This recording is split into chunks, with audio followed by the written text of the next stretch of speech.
आज कथा हेबा जन्म तारीख अनुसार आपण संपर्कर परिभाषा किए रिलेशनशिप रे अधिकार जताई थाए आउ किए देई थाए फ्रीडम बा स्वाधीनता।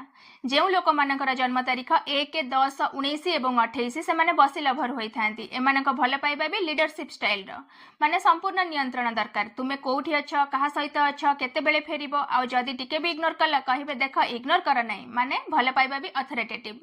जो लोक मानक डेट ऑफ बर्थ 2, 11, 20 एवं 29 से माने इमोशनल एवं केयरिंग होई थांती। माने तुमको बारंबार मेसेज करिवे खाइच तुमे ठीक अछ त आ तुमे लेट रे रिप्लाई देला त से हट होई जिवे। माने तुमको मोर जमा भी फिकर नै पॉजिटिव नुए टिके इमोशनल होई थांती।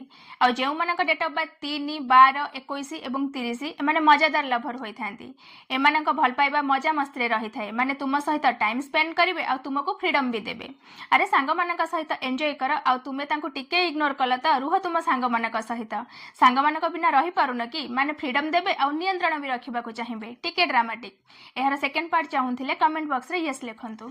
जय जगन्नाथ।